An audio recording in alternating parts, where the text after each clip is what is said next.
Hey, hello. Welcome to episode number 69 of the People We Love podcast. Nice. I am Adam Choit. What's up? If you're new here, what I do is interview people from all walks of life, often comedians and other artists, about their lives and careers. It's casual conversation, but I also ask everyone to highlight someone they love, someone who they admire, who influenced them, inspired them, supported them. For more, check out peoplewelovepodcast.com. That's peoplewelovepodcast.com. And the Instagram handle is @peoplewelovepodcast. And you can find me on Instagram as well, Adam Choit, my name, if you want to follow me too. And remember to tap subscribe or follow on whatever platform you listen to podcasts on. Before I get into it, I just wanted to give you guys a heads up that I tweaked my studio a little bit and I come in a little reverby on my end. Yes, I'm aware and I apologize, but it shouldn't affect your ability to follow the conversation. Technical stuff, blah, blah, blah. Anyway, today's guest is comedian Veronica Kwiatkowski. Originally from San Diego, she grew up doing ballet, playing tennis, and going to art camp during the summers. That's one of her all-time favorite memories. This well-rounded, straight-A student through high school also played saxophone. In college, though, things got a little bit more challenging, but her parents have always been super supportive, and she very much appreciates them. We talk family, we talk drinking, we talk fart jokes. Let's just get into it. Here's Veronica Kwiatkowski. So it's good to see you today, Veronica Kwiatkowski. Good to see you too. How'd I do? I said the name right. Honestly, better than me. You said it wonderfully. I said it better. Yeah, you rushed through it, but you're familiar with it, so you know it. You know it, how it sounds. How's your day going? How's your life going? How's the apocalypse treating you?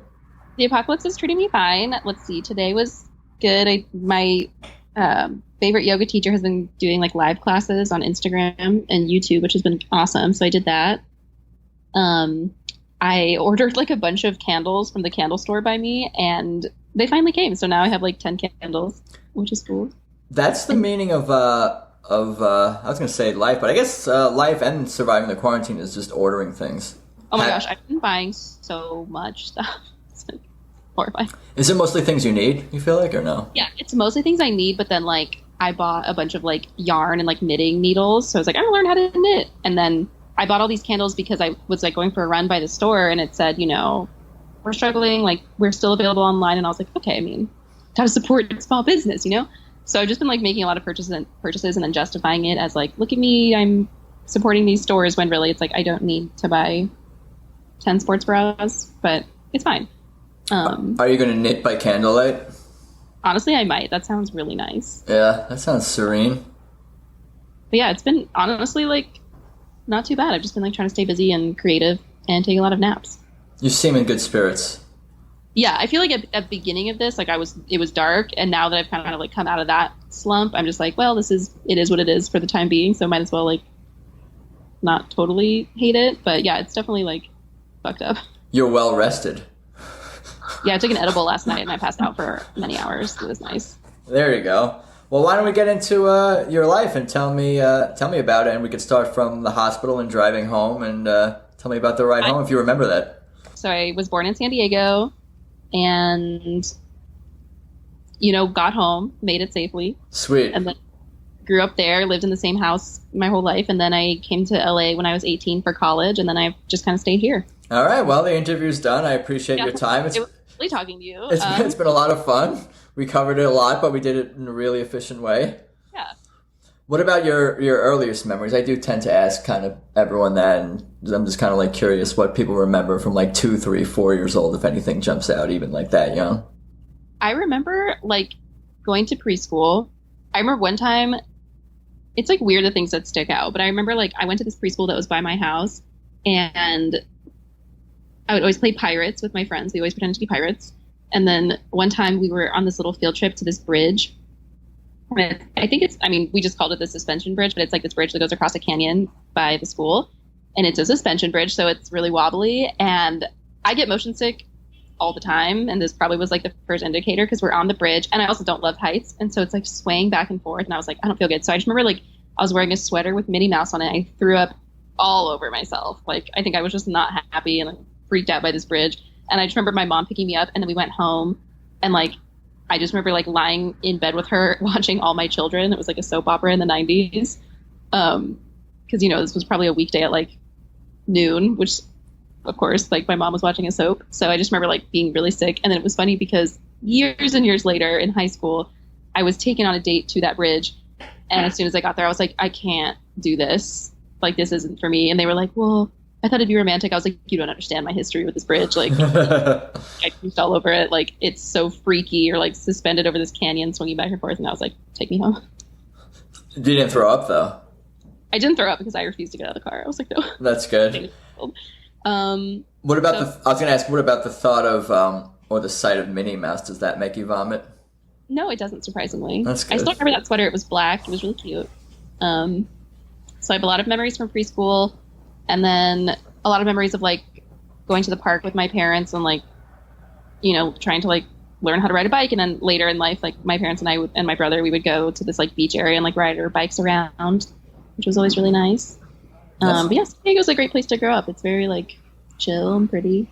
Yeah. Sounds like it. What about elementary school? Like, what do you remember from that? What kind of kid were you? What were you into? Were you a good student? I mean, most people are a good student in elementary school.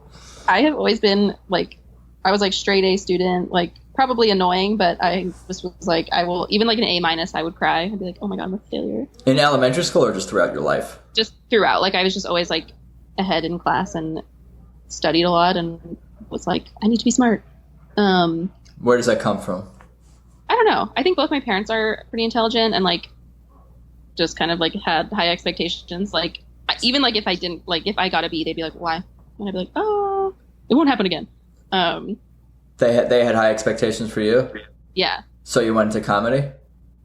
Totally, exactly. I'm also just like, I'm a perfectionist and like always like want to do everything like the best. So I think that was like why I felt so pressured to get good grades.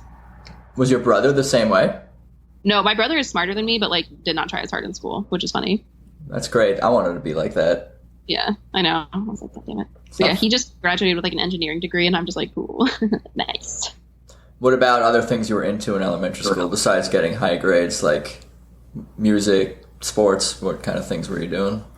I did tennis. I did a lot of ballet. That was like the big thing, and a lot of art. I would go to art camp. I feel like all I talk about is art camp, but I loved it. All you talk about now, or all you talked about then? Both. It's my entire personality is me going to art camp, and then really, yeah, I did that over the summers, which was fun. For like every summer. Yeah, like because like in San Diego they have like Balboa Park with a bunch of museums, and so each of the museums does like little week-long day camps for kids. So I would always go to one at the art museum. It's like in the basement. It was fun. And you still like visit this camp or whatever? I mean, the museum is still there. Yeah, they just like hold it at the art museum throughout the summer. It's like a fun thing to do. So yeah, I would do that. I was gonna ask, why is it coming up so much in conversation if it's something you kind of haven't done in a while? You just think about it and it's just always on your mind? It really like explains a lot of like who I am now. Like first of all, I like love art, and I feel like my friends didn't realize that, and I've just been like posting more of it on Instagram, and they're like, whoa, you can like draw? And I'm like, I mean, first of all, I'm not that good, but I'm like, yeah, I used to go to art camp every summer. And it's like funny how like people you meet later in life, just like these big things about you that never kind of come up for no, not for any particular reason. And then they find out and you're like, oh yeah, that's like a big part of who I am. Like, oh, forgot to mention.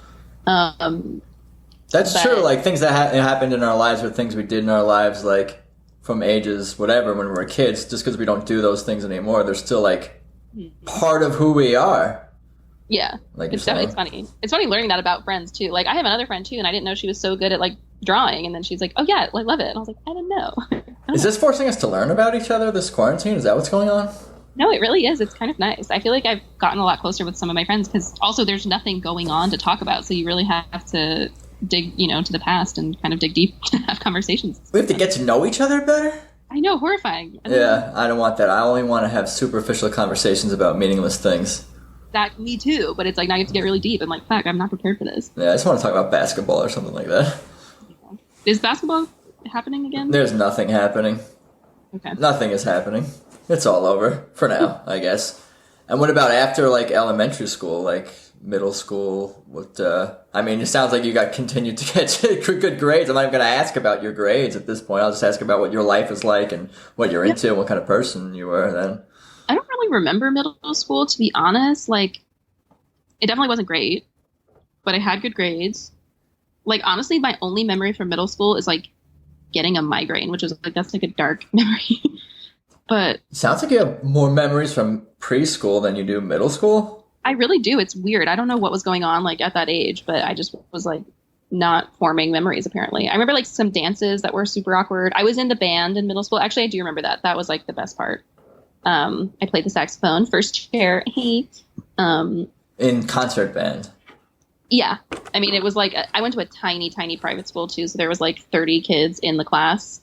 So it was a very small band, but I was in what we called the honor band, which was basically like how you could ensure that you had no friends. And it was like the elites of the band. And we would like play at school functions and stuff like that. And looking back, I'm sure everyone fucking hated me, but it was like, it was not cool. They hate you because it's not cool, or they just don't want to associate with you. That's kind of what it's more about. I think the latter. Like it was just like a bunch of narcs playing their instruments and like probably being so annoying, but I liked it and it was fun. Yeah, that's cool. Yeah, so I did that and like I said, I don't know. Middle school was kind of like a piece of shit, and then was it just that middle school was awkward, or you didn't like yourself, or didn't like the school, the people? It was just everything was a bad kind of not a great time for all those reasons and beyond. Yeah, I feel like all of the above. And like it was such a small school and it was like a very like insular. Yeah, like it was just really not that exciting. And I just like, I don't know. I guess I probably felt awkward as everyone does, but I definitely like was aware that I wasn't cool. So that wasn't fun. And like, are you cool now? No, but I don't care anymore. Yeah, no, that's the goal. Yeah. Most people are not cool. Totally. Like, of course, it's so funny because everyone probably felt the same way, but I just remember feeling so like self-conscious all the time and like, yeah. I'm trying to think if I know anyone who's cool. I mean, some people are likable, they're nice, they're laid back. Yeah. But cool? Most people are not cool. What does that even mean? What does that even mean? Yeah, like what's cool? It's not even a thing. But I can tell you what's not cool, and that's being in the honor band in middle school. I was also the only girls in it. It was like I was a like boys club. And you guys played like Beethoven and Mozart and like. Yeah, I don't really remember. Whatever. I think we just did the classics. I was thinking like it'd be fun to like take sax lessons again and see like if there's any muscle memory there, but I also out of respect for my neighbors probably shouldn't be trying to learn an instrument right now. What about like a mute, like a trumpet? Can you put like a mute in there or something to kind of like make it quieter? There's got to be something you can do. I'll look into this. That's because I feel like it'd be fun. Yeah. What about other music besides like the school music? Were you playing like jazz or rock or anything like that? Any other bands you were part of? I was just very dedicated to my middle school band. Yeah, you were not like what? I mean, were you into popular music outside of the band? Were you listening to like top 40 radio or fucking whatever? Yeah, like love Britney Spears in NSYNC. That was like those are like my two. That's like all I listened to. And I remember watching like MTV with my brother, and that was like whoa, that was fun. And then like I remember I had a Walkman. I had like the disc one. And I would listen to a lot of Green Day on there and be very angsty. So I remember that. And then I would like, what else? I just feel like my entire middle school was like a big Green Day phase. That makes sense. I was like really deep. And then I got an iPod, which was also fun. A little green one. So yeah, I would listen like to like what was like popular at the time, but I didn't like understand the concept of like finding new music. Like I was always just kind of like listening to what was out there. Yeah, makes sense. What did your parents kind of think of like awkward Veronica and saxophone playing Veronica? Did they come see you perform and were they proud that you were getting good grades and whatnot? Yeah, they were. My dad was the one that suggested the saxophone because like everyone at my middle school had to take band like at least once, and I was like, I don't know what I'm gonna do. And he's like, I've always thought the saxophone is a beautiful instrument. And I was like, all right. And then got there and I was like, oh, this is definitely like not the cool choice, but I'll go for it. And then, yeah, so they would like come to my shows and like, were like, they hang my art. So still a lot of my art hung up at the house at home. And yeah, they were all about it. So you're kind of focused on academics and saxophone and art. Was comedy even a thought in your mind or like performing or acting or anything like that? Oh God, no. I was in like one play in middle school. And I did not like it. It's interesting because I always did ballet. So I would be like performing as a kid, but it's like you're, on a big group on a stage. You're not really like talking, but then like any sort of like theater or drama, it was not for me. It was my brother that was like actually really like more outgoing and more like comfortable on stage and stuff. And I was always like There was one time I had a role in a play, but every other year, and I don't know how I got that role, but every other year I was usually like a tree. But you were still part of it, I guess, because your school was small. Your school, it sounds like no choice. They needed everyone. Yeah, I got you. What about high school? What was that like? What were you like then? High school, I went from like this really tiny private school to like the big public school by my house, which was awesome because a lot of the people from my middle school kind of like stayed on the like, I'm going to go to private school with 30 other white kids for the rest of my life track. And I was like, I don't want to do this anymore. Like, this blows. And my parents were like, all right, cool, you're going to public school. And I was like, fuck yeah. So I went there, and it was honestly like, it was great. Like, I felt like there was just like more going on. It was a lot more diverse. The people were just like cooler and like more fun to be around. And I felt like it was just a more accepting environment, and it was a great school. And I still have like some best friends from that. So I don't know. I feel like I definitely didn't have the stereotypical high school experience that a lot of people had. Like, I went to like a very just kind of like open-minded, cool high school. And I think there was probably some elements of like your stereotypical high school, but nothing that really like stands out. What sounds like, as you're describing a high school that had, I'm guessing, not a lot of bullying and less cliques. Is that kind of like what you're saying? Yeah, like it was there to an extent, but sure. In the way that I think like it is at a lot of schools, and in a way that can be like really nasty and torturous. Like, it was just kind of like everyone was kind of generally chill with each other. Yeah, it was like honestly nice. And you got straight A's? Yeah. Besides the 1 A minus? No A minuses, thank you. Oh, are you serious? I was in middle school, and then I learned my ways, and I was like, never. Wow, you got straight A's every single quarter, every class in high school? Yeah. Can you show me your transcripts? Sure.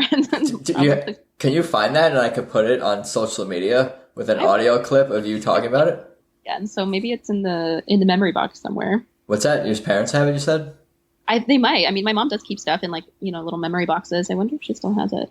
You should totally post that on social. Even if I don't post it, shit, you should post that, because like that will upset people, and that's funny. Yeah. I'll try to find it. Yeah, that's funny. And what about, what else were you into in high school? You're still angsty Green Day listening? I graduated from Green Day, and I just listened to like a lot of Pretty Ricky, and then I was like, wow, I'm a sex icon. Look at me go. I did tennis. I was on the track team for a little bit. Like, I did hurdles, which was fun, but that did not last all of high school. I was in, oh my God, what was it called? I don't remember, but it was like a biology club, essentially. So I was like super involved in that. And what else did I do? I think that was kind of it. Yeah. You sound like pretty well-rounded, well-adjusted, smart. Yeah, at this point I was still very much like, I'm going to go be a doctor. So at this point. Yeah. What changed? Where do we, well, I mean, what were you thinking in, junior, senior high school, what you might study at college, go to college, become? I really had no idea at all. Like, my dad's a doctor, and there are doctors in the family. So just kind of, that was like the natural progression that made sense to me. But I also was like good in the sciences. So I was like, oh, I guess I'll just be a doctor, which, like, of course that's like the stupidest way to think, but I just didn't really know what else was out there.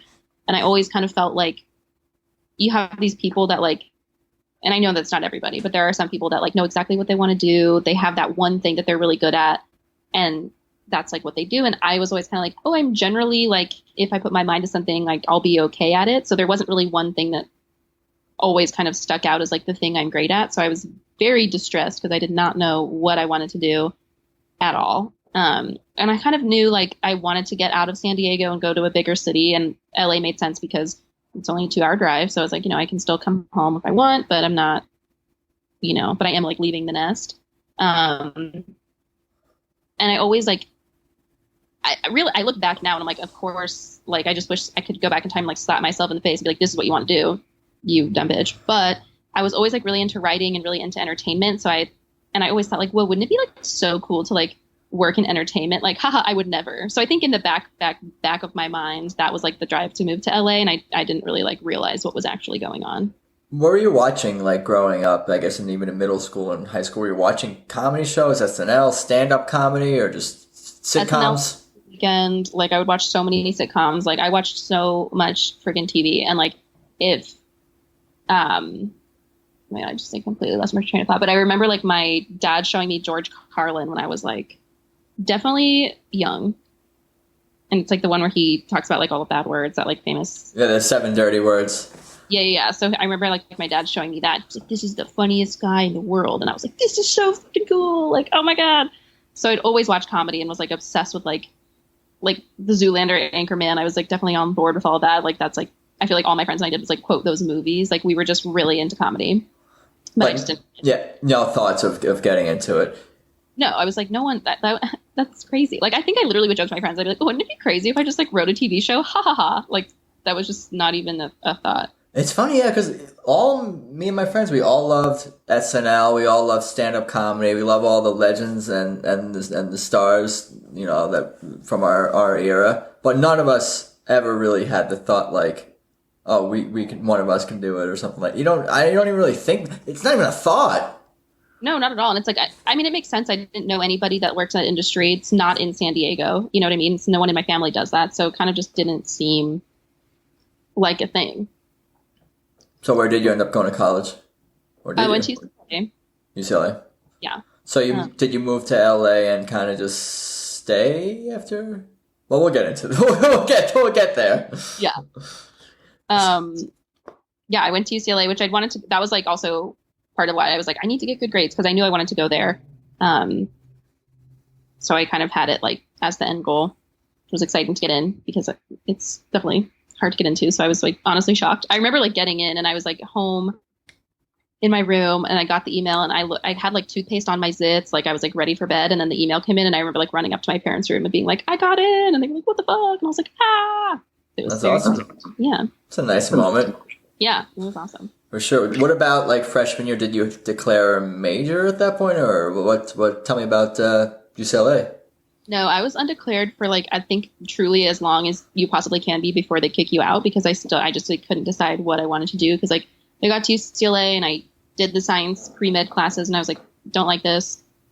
And then I took like a bunch of just like GEs and I was like, nothing is like, I don't know.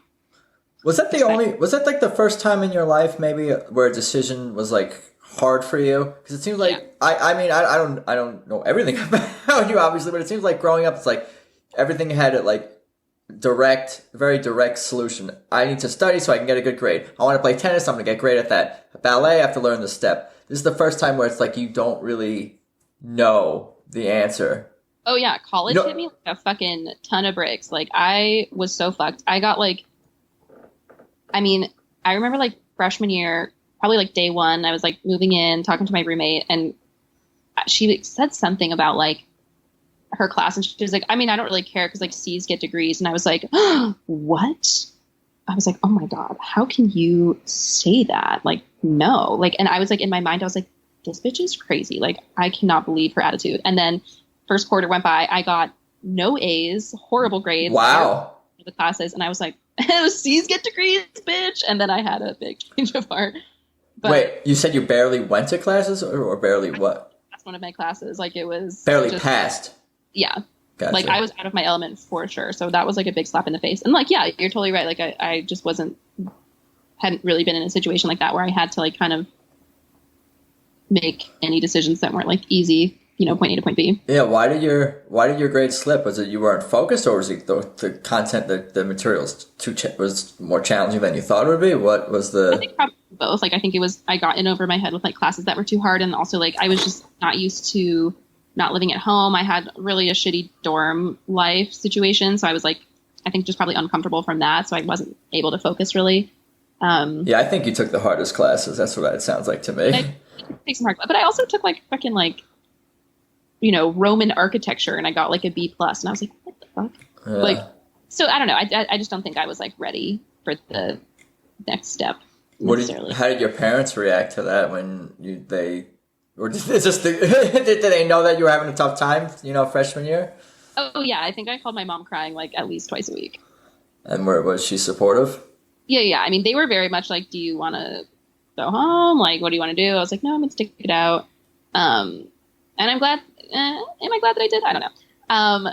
But yeah, I mean, they definitely knew that I was like struggling. And it was also like such a different environment, just like being away from home. Like I'd never like, not that you're cooking a lot freshman year, but I'd never really like cooked for myself. I'd never like, there's just so many things that you're like also adjusting to. So I was just kind of like, yeah. I'm learning about your weaknesses. I know I can't cook still. From birth to 18, you had it all together. And then all of a sudden when you were sprung out into the world, now you can't get good grades. You got to cook. You're in a new city. Being in LA at UCLA, were you able to explore the city? I mean, you grew up in San Diego, so you probably came to LA to visit here and there. My dad used to live in LA and like didn't like it, so this was not a travel destination for us. But yeah, it was nice. Like I feel like freshman year didn't really venture just because like didn't have a car and you're kind of like in the dorms. But definitely like as the years went on, like we would go out and kind of explore, and that was nice because I felt like, oh, I'm actually like kind of in a city now.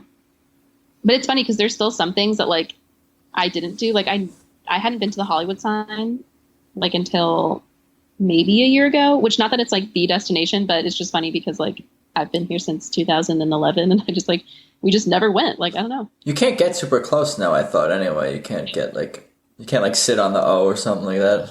You cannot have that. What's that movie with Justin Timberlake and where they like fly over it? I forget. I can't remember. I remember that some dude changed it to Hollyweed. Oh yeah, I remember that. That was fun. Yeah. Put it back. Yeah. Why not? And what about like, did college get better for you after, I guess, freshman year, first semester? Yeah, I got better like junior and senior year when I kind of like not figured out, but like just kind of stopped caring so much about. I was like, I'll figure it out when I graduate. At that point, I just kind of was like, let me just get a degree and sort of deal with that, what I want to do after, because I still didn't know what I wanted to do. At the end of college? Yeah, I mean, I didn't know until like maybe 2 years ago. Yeah. What about your life outside of academics at college? Were you part of clubs? Did you have a friend group or? Yeah, I was in a sorority. It's fine. We can pretend like I wasn't. No, that's cool. I wanted to be, looking back, what I should have done is become one of those like fucking dudes who like washes all the dishes at the sorority house. That's something. That's what I should. That's a houseboy or whatever. Fucking. I guarantee you would have hated it. It was crazy, but yeah. Because all these sorority women are yelling at the dude and whatnot. Not really. It's just like, I don't know. That kitchen would get destroyed. Like we would come home drunk, and it was just not pretty. Like people are animals. Yeah. Now I really wanted the job when you're describing it like this. Yeah. And then I was in another club, which was fun, and it was basically like kind of like a student events. Yeah, it was like a student events sort of organization. So we would put on different things throughout the year, and that was really fun. But no comedy, performing, saxophone, anything like that in college, really? Oh, nothing. Not at all. What about art? Were you painting in your room? No. I feel like all I did was like go to class, study, and then like just like socialize, which was fun in a lot of ways, but I definitely like put a lot of my passions like on pause. Yeah. Not necessarily like knowingly, but it just kind of happened. Creative passions. Yeah. Yeah, I got you. Yeah. What about, I guess after college, you said I guess you got like a liberal arts degree or something like that? I got an economics degree, which I do not use. I don't think people who have economics degrees really use them. Yeah, I mean, my friends like went into finance, which I don't know. I did like one internship, and I was like, "Ooh, this is not for me." So I graduated and I started working in advertising, which was cool. And then in LA or in San Diego or? Yeah, I got a job in LA like right after that. Like I went home for like the summer after graduation, and then I knew I wanted to go back to LA, so I was just only applying to jobs here. And then kind of like already had a living situation sort of like in the works with some other UCLA friends. So we were all sort of like, we have to get jobs in LA and like live at this house. And then, yeah, moved back after the summer, started working. And then that was like, I worked there for like 2 years before I got really into comedy seriously. Gotcha. What did your parents think about your life post-college and the advertising job and where you're at? In general? they were very like proud and supportive. I think like they knew that college was hard for me, so they were just kind of like, as long as you do something that makes you happy, like you'll be fine. And they were very encouraging in the sense that they were like, you've always figured it out. You just need to figure out what it is, and then once you put your mind to it, you'll be able to succeed. I was like, okay. But I didn't tell my parents about stand up until literally like the day of my first show. Which was when? It was June 25th, 2017. And this was after UCLA. Yeah. That's like 2 years of school. This is what? It was like 2 years after I graduated. Gotcha. And so what led you to, I mean, I'm guessing it was an open mic that you did? No. So this is the advice that people give you to like not do, but I actually did take a class. In my defense, my company at the time ended up paying for it. So I was kind of like, there's nothing to lose here. I'm not spending any money on this. And I've always been interested in comedy, and I'm so afraid of like public speaking and any sort of performance, like in that sense. So I just kind of needed something to hold me accountable and kind of kick my ass onto the stage, because if it was just like go to an open mic, I still probably would not be doing it. I was terrified. And it was a stand-up comedy class you took? Yeah. And it was like, it's so funny because I had been looking at the class for like a year, and then I was like, no, this isn't for me. Like, I'm not this kind of person. Like, I don't know. It's just so funny how you can get in your head about your limitations that aren't even there. But finally I was like, all right, I got really unhappy at the job I had. It was just not satisfying me, and I knew I needed to do something else. And I was like, literally every waking minute of every day, I was just like fantasizing about doing comedy. And then finally I just kind of like woke up one day and I was like, all right, I just need to bite the bullet. And then I took it to my boss at the time, and I was like, hey, I think this class will help me with my confidence and my public speaking skills, blah, blah, blah. Do you think that you guys could pay for it? Because they gave everybody a little bit of money for like learning, any sort of like development classes that they could find. I was like, do you think that you guys would pay for it? And she was like, yeah, it's a great idea. Like, go for it. And I was like, all right. So they ended up paying for the class, and yeah. Why did you say that it's not the best advice to tell people to take a class to get started in comedy? I wouldn't say, I think that maybe it's not for everybody. I don't know. People rely on it too much. If you're going to take it, they think they're going to find out all the answers and become great too. The expectations are too high. I agree with that. And I think a lot of it is like, you do also have to have a natural sense of humor and a natural ability to like tell jokes. So I think if you have all of those things and you just, like I did, need something to kick your ass, and get yourself on stage, I think it's great. But I even noticed this with people in the class that, like you said, they kind of thought like this is going to give you all the answers, and it's like, it's not. And it's for that reason, I think, like, why people advise against classes. And I think, honestly, if it had been a situation where I'd had to pay for it out of pocket, I don't know if I would feel the same way. But for me, the way I look at it is like, it didn't cost me any money. It was really a great experience to get me on stage. And I did learn some stuff that I probably absolutely could have learned on the open mic scene, but it cut down the learning curve by like quite a lot. So that was nice. Yeah, that's great. It sounds like, as long as you're going into a class with the right attitude, the right expectations for it, and not spending too much money on it, and it's a decent class, it can have value. But like, let me make it clear, like, you do not need a class. Like, I really do believe that you can kind of figure it out on your own. But if you want to maybe cut the learning curve shorter, I think it was definitely beneficial to me. And just like little things too, like the teacher was like, when you grab the mic, put the mic stand behind you. And that, it's like, it's just so funny because it's like, it's so funny when you see a new comic and they just pull the mic out and they start talking and the mic stand is in front of them. And I'm just like, oh my God, put it behind you. Yeah, I took one stand-up I'm not a stand-up, but I took one like class just for shits and giggles at like, the Workaholics house where they shot the show. Did you like it? Yeah, they do some comedy class and things over there. I did like it, and they actually taught me like the very, very basics of what you're describing, like how to hold the mic, where to put the stand, don't fucking play with the cord, like things that people do that they don't think about, that are things to even. It's not even something you would think is worth learning, but exactly. And it's like, again, you would figure it out if you went to a few months of open mics, you'd be like, oh my God, I got to put the stand behind me. But it's just little things like that were cool, and just like the basic structure of how to write a joke was helpful to have it like.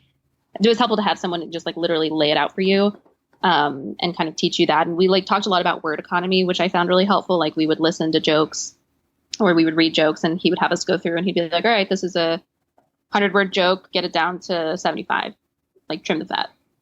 So that kind of stuff was really helpful. That's cool. So tell me more about the first show? You said it wasn't an open mic?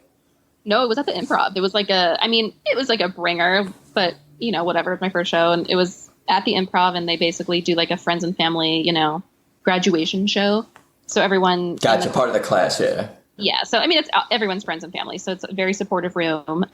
But it was crazy. I mean, I was so fucking nervous. Like, I'd never done anything like that, and like, I felt like there was so much writing on it because I was like, fuck, if this doesn't go well, like this dream that I'm having, like, will die. So I need this to go well. And then I was so nervous. I remember I kept going back and forth to the bathroom because I had to like nervous pee, and so I just kept peeing. I was like freaking out. And then I remember like walking up, and like just as soon as I hit the stage, like blacked out. Like I was like, fuck, this is so scary. But I just like I remember saying my first joke, it got laughs, and like at that moment I was like, oh hell yeah, like this is right.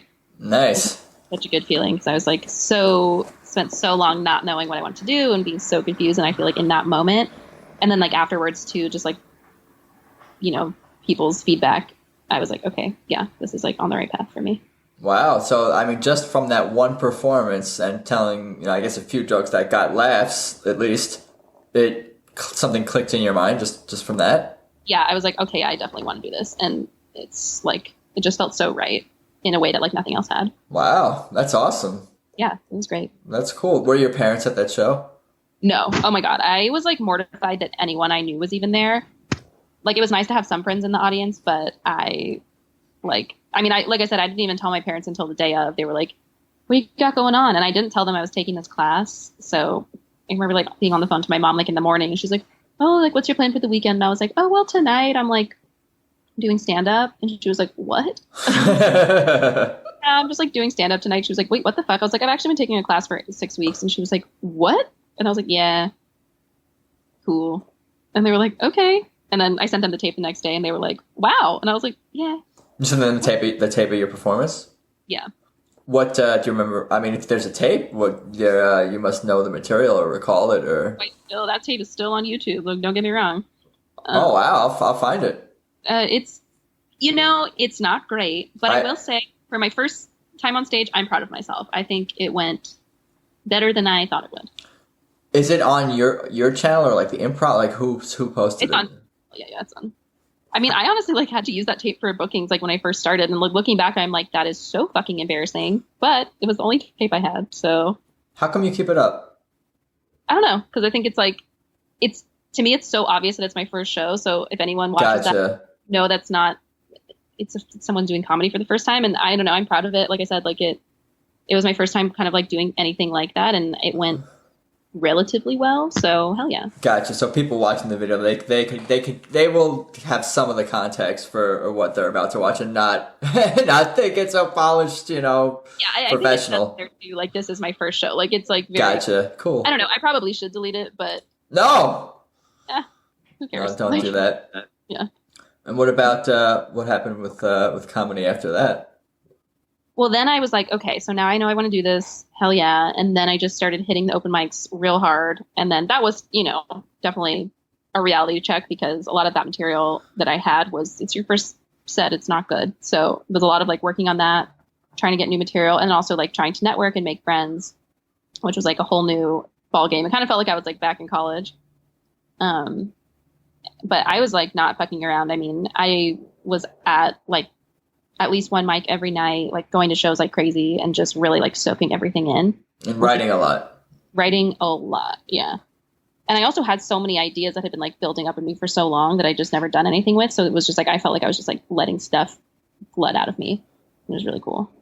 Do you have a process for writing and practicing performing? Is there like a routine that you do? Kind of. I mean, I definitely was getting lazy, and then Rona happened. So part of me's like, cool. I was getting lazy right at the right time. But yeah, I mean, write every day.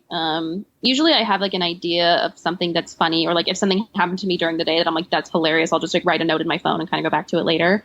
And then I'll actually sit down, write the joke out. And then I have everything organized, you know, by like my set, what's basically good. And then like really rough ideas that are just like, haha, farting in the shower. And that's like, I'll deal with this later. And then kind of ones that are in the middle where it's like sort of written, but I need to like really test it out. So I'll do that. take it to a show, take it to a mic, and then kind of just like build it from there. Yeah, tell me more about farting in the shower. I will not be writing a joke about farting in the shower. Oh, I thought that was a real thing. No, it's not. I'm sorry. Nothing to do with like bubbles or anything like that. No, I guess that's like a tub or. No, there's got to be something in there. I do think that was one of the first jokes I tried to write was about like farting in your car. Yeah. And it didn't work, and I was like, noted. Had you done so? You don't do a lot of fart jokes. No fart jokes. Yeah. You'll know when the right one comes because I know you have like that instinct when you can tell. I'm gonna make one work. I'm determined to make a fart joke because fart jokes are stupid, but I'm like, I'm gonna get one. Yeah. Yeah. If it's funny, it's funny. Yeah. Maybe that will be my Corona goal. Yeah. So you were on the grind. You were doing. It sounds like you were doing all the right things. You're writing. You're going to open mics. You're meeting people. Were you meeting? I mean, obviously you met a lot of comics. Were you meeting people who were not cool as well? People who were like, oh, I got better to stay with. Were you learning like what not to do as well and who not to associate with? I feel like that's half of an open mic is like seeing what you should not be doing. I definitely like encountered. I don't know. I feel like I've been lucky, or it's like the people I have encountered that are shitty, I just ignored. Right. I'm not going to spend time on you. You suck. But overall, I was like just really like loving everybody that I met and like having so much fun. Do you feel competitive with other comics? Not at all. I really like, and I think this is like a huge thing that I don't remember who was the first person to like kind of drill this into me, but it's like, it actually might've been the teacher now that I think about it. But I really think like that a competitive attitude with other comics, like it holds everybody back. Whereas I think like, it's like, my thing, at least with like my friends and my group, I'm like, if one of us succeeds, like we all succeed. You know what I mean? Like it's really unhealthy to kind of get in that competitive mindset. And I think it's super important to like realize that like when one person in the group is doing well, it's like we all rise because those people are going to give you jobs and help you out. And I think like there's just no point in the sort of nasty competitiveness. And it's hard. Sometimes you see someone get something and it is hard to not have that immediate like, oh, fuck. But, I was going to say that's about the extent of the competitiveness that I hear from most of the people I talk to. I'm talking to most of the people I met and like and that are cool, but like, you know, that's kind of the so-called jealousy or competitive. It's like, oh, so-and-so got on that show. Oh, that would have been cool if that was me. And that's kind of like the extent of it. It's not like, you know, for the most part, it's not this cutthroat thing where people are vengeful and trying to destroy each other and things like that. Not at all. And it's like everybody talks. So I'm like, the second someone's an asshole like that, your reputation will will get around. So I don't know. I haven't really like had any issues. And it's nice too, because I feel like the friends I do have, like we will, if we have that immediate sort of jealousy moment, like we're really good at texting each other and then acknowledging it and then being like, all right, we're done. Like, I just need to let it out. I had this thought and. Exactly. That's actually what I talk to people a lot about is like whether it's jealousy or really any negative emotion. It's like feel it, experience it, express that, and then like move on. Like it's the being consumed by the jealousy or the negative emotions or the you know whatnot that can be detrimental. Exactly. Do you ever give jokes to other comics that you're like, oh, maybe this isn't great for me, but this would be good for you, or vice versa? Not only like jokes, but I love giving tags. Like that's another thing I like about mics or just being at a show is like also watching the other comics on stage. And if I have a tag, like giving it to them, and it's like obviously in a way that's not like condescending or anything, but I've given, I think, some good tags. And I also love being on the receiving end of that. So that's like another thing too, where it's like we all need to support each other because you never know. What's a tag exactly? It's like a little like punch on a joke. I'm trying to think of like a good one. Yeah, I understand that. I gotcha. Yeah, yes. Or just like it's just like little ways to make a joke better. So if it's like someone's telling a joke and oh my God, I gave someone a really good one. I cannot remember it, but it's just basically like, if you see someone telling a joke and they're talking about something and you just think of something really funny, that's like a little addition here or there. Yeah. Just tell them, be like, hey, just add this tag. And it really like, it's fun. And I think it's a good way to get your brain thinking too, because when someone's on stage and they're not like a young white girl, like obviously their material is going to be different than mine. So it's like still thinking about like, how can I sort of like improve upon something that's not necessarily coming from me and personal experience. Yeah. So just watching comedy and kind of like watching other people with a critical eye, helps you personally and just your writing and your development, it sounds like. Yeah. And it's fun. And what about like, the comedy life and your life, after the first couple of years on the grind, where do we kind of go from there? I ended up like, leaving that first job, and then I like got a new job, moved to like live alone, and that was really nice because I feel like I could like kind of focus more when I wasn't living in. I basically lived in like a frat house for the first 2 years after college. We were like partying a lot. How many people were there in there? How many girls? There were us. How many? 4. 4 girls. Yeah, first year was 4 girls, and then the second year was 2 girls and 2 guys. Gotcha. And it was just a shit show. I mean, it was super fun, but like it was, yeah. Yeah. For the time, it's probably good, but maybe not. It was like a bunch of 22-year-olds that are not ready to be adults yet. So we were just truly drinking and being insane every night. And I need to go be an adult a little bit. I still do that most nights. Yeah. I was like, I just start earlier and end earlier. Yeah, exactly. That's pretty much, that's the only thing that's changed. For the most part. That's honestly smart. Yeah. Cool. So you were living on your own. You're kind of just keeping on the grind, basically, or? Yeah, pretty much. And I have really lucky with my job because it lets me work from home. So, it's kind of nice to have like chill days and then kind of go out at night and get shit done. I mean, this is all pre-quarantine, of course. What about beyond stand-up? Do you have an interest in, do you act or write or anything else beyond I love writing. I'll go out on like commercial auditions, but I'm very bad at acting and like it's not really where I would put my focus. But yeah, I love writing, and that's like definitely when I'm not doing stand-up, what I'm working on. And then now, I guess in quarantine, going back to painting. Cool. What are you writing? I finished a pilot, and I have like another one that I need to just like actually write, but I have like an outline for, and then I'll just write like little sketches, just like quick, easy ones. Another thing I really want to write like a kind of horror comedy short film. So that's another thing I want to have done by the end of the year. And these all things that you would perform in? No, I hate acting. You're not writing something for yourself? No, I mean, okay. I've done is like loosely about me, but it could be about any girl in her 20s. But so you're not writing things for yourself to perform, it sounds like, at all. Not necessarily. And then the next thing I want to work on is actually animated, so I need to figure out what that would look like. Cool. What would you say is the like dream or long-term goal, or is it to have your own TV show that you're the showrunner for? Is it to stand-up tour or Netflix? Like, what is it? All of the above? Like, what is the ideal in 5-10 years or sooner? I mean, it's hard because I don't really know what stand-up's going to look like after this. That's true. It's kind of concerning, but definitely like some sort of mixture of like writing for TV and performing and touring and just getting to get paid to do stand-up is really the dream. That's cool. And what does mom and dad think of where we are currently? They're like so weirdly on board. Like, I think part of the reason I didn't tell them was because like I just was always like the academic kid, and like I don't know, I just didn't think that they would be like into it. And you're talking about when you first did stand-up. Yeah. But now I think that they they definitely don't understand it in a certain way, because to them it's like I do this thing that doesn't really pay a lot and, blah, blah, blah.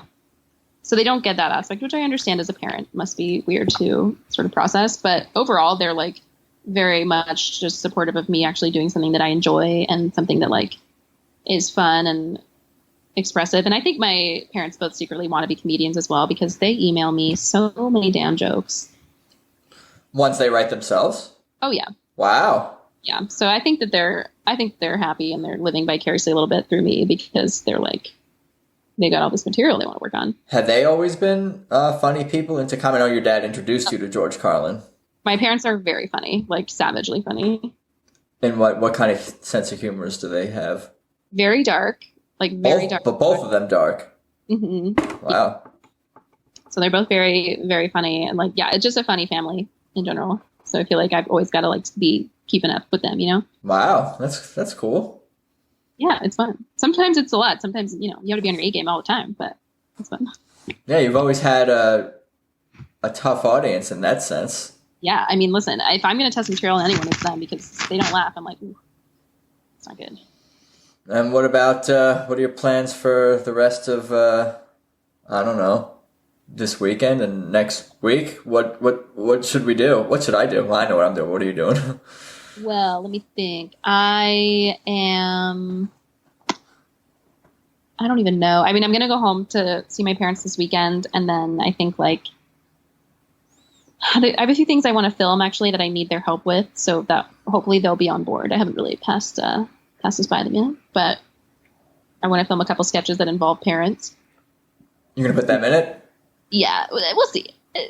I need to find a way to bamboozle them into not realizing what they've agreed to. But yeah, that's kind of what I want to work on when I'm home. And then once I get back, I think just getting back on, working on more on my writing and more paintings, I guess. I don't know. I mean, I bought all this knitting stuff and I was like, this will be my calling, and it's harder than I thought it would be. So maybe I need to like get better at that, because I'd love to actually like knit a blanket or like a scarf or something. That'd be cool. Yeah, we got to do whatever we can to keep busy for sure. Yeah. Oh, I remember what I was going to ask you. Yeah. Have you done any like stand-up performances on any of the live streams or anything like that? I did a couple, but honestly, I think kind of going to take a break from them. Just, I don't know. There's no audience reaction. Yeah, there's no audience reaction, and I kind of feel like it wasn't going to make me better, and it just sort of made me feel kind of sad and nostalgic for real life performance. So I kind of decided to just take a break from it. Yeah, I mean, if I'm being honest, I have not watched any of them. I follow them, I see them post them, I see people I know them. I'm like, oh, that's cool that they're doing that. But I never really, I don't know. And there's probably a reason for that, because it's just not the same as like, live comedy is like, they go hand in hand. I know. I mean, it's like a nice idea, but I just think it's not necessarily for me. Although my friend is doing a show that's like, it's not stand up. It's like a kind of mock game show where you basically just like drink and like do different tasks around your house. And that was really fun because it was really a performance in that sense. It was more just like being silly. So check that out. It's called Cash Out Blackout. And that was like awesome. So I'm down for something like that. And like love to do like a podcast, but yeah, just like doing stand up. Like it was literally me in my living room talking into like an umbrella. And I was like, oh. Yeah. Don't make me depressed now. I know it was a little bit, I don't know. Oh no. It was my best set. Let me just put it that way. Yeah. But yeah. Why don't you want to promote yourself in addition to other people? Why don't you tell people where they can follow you, anything else you're working on, anything else you want to talk about? I'll give you the floor here. You can find me on everything at Veronica K all day. I try to post some funny videos, funny photos. Sometimes I'm naked in them, so please follow for that. Really desperate here. Yeah, you're going to get followers from that. Oh, thank God. That's pretty much it. Yeah, I post everything there. And once stand-up starts again, that's where I post all my dates and promos and stuff. But right now it's mostly just photos of me going absolutely crazy in my apartment by myself with my hamster. So well, that can be entertaining. That is entertaining, I'm sure. Have you encouraged your parents to take a stand-up class? I keep telling them, I'm like, get on stage. And they're like, no, we're too old. And I'm like, this is not the right mentality. Yeah. But it's okay. Yeah, I think that they're happy just sending me their own jokes. I wonder if when I'm old, I'm going to be someone who's like, I'm too old to try new things. Probably. But you're never too old to try anything. Like, no, you're not. But I'm probably going to be one of those people. We'll see. Hopefully not. I hope that hope that's not the case, because I feel like I've kind of fallen into that too, where it's like even that's like we're not even old, and I'm like, oh, I'm too old for this. It's like, no, you're not. No one's too old for anything. It's just physical things. When you're older, you're not going to do hurdles, but you could learn how to do stand up or play chess or things like that. Yeah, that's true. I'm not like planning to join like a Russian Olympic gymnastics team at my age, but in general, I think you can do anything you want. No doubt. Well, I appreciate your time. It's been a lot of fun. I'll let you get back to your regularly scheduled life. Thank you for giving me some human interaction. It's been honestly a few weeks. Oh my God. I didn't realize I was doing charity work here, providing a service. Yeah. I thought you were helping me out. Oh, this was huge. I have not seen another person in so long. It's great. Sweet. Well, I'm glad I was able to help out. Again, thank you for the time. And look forward to seeing you on the stage, hopefully at some point. Jesus Christ. Yes. I know. I'm keeping my fingers crossed. Me too. You got it. Okay, thanks for having me. You got it. Talk soon. So there you have it. My conversation with Veronica Kwiatkowski. That was fun. Glad I was able to be useful and provide some socialization for her. For real, again, I thank her for her time. And like I seem to be saying every week, I'm looking forward to seeing her again on stage again soon. Seriously, I'm getting a little fucking restless. Anyway, for everything about this show, of course, head to peoplewelovepodcast.com. And I think that's about all I got for today. I appreciate you guys listening. Stay healthy, stay safe. Hope to see other humans again soon. Thanks as always, and let's talk soon. Peace.